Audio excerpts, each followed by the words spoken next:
how am I going to pull this together? And I mean, it took a long time. I'd still wake up with that feeling.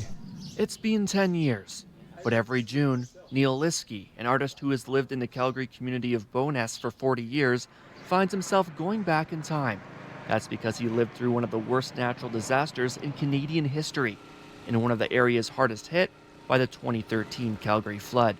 Like many, Neil's basement was destroyed as a result of the flood. A lot of his possessions and furniture were also destroyed. The cleanup would take months. A reminder of how bad things got is the door leading to his workshop. A dark water line on the hazelnut-colored door still shows how high the water got, well above his waist. A constant reminder of the event he never replaced. I don't know. I get busy doing other things. Neil was left busy cleaning up the destruction left by the flood on his home. But in the devastation, he found some motivation in an unlikely place, the silt that had built up under his deck. Back in his workshop, he got to work, using the silt to create new masterpieces. Honing in on its dark, earthy color, he says it was a way of healing and moving forward.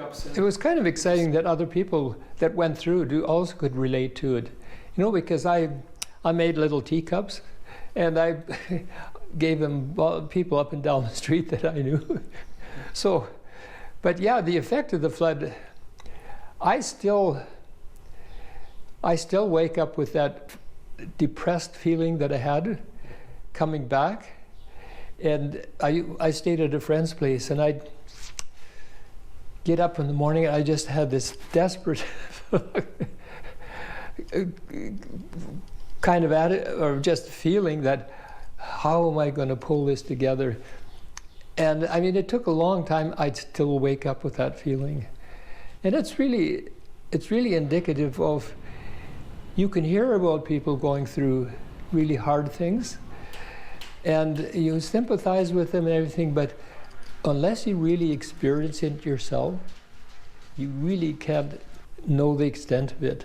A decade later, the 86-year-old still has one cup that remains. Now, it's his coffee cup, a reminder of what he and his neighbors had went through.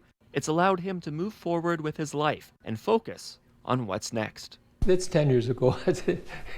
Time to leave that back there. In Calgary, Logan Stein, City News.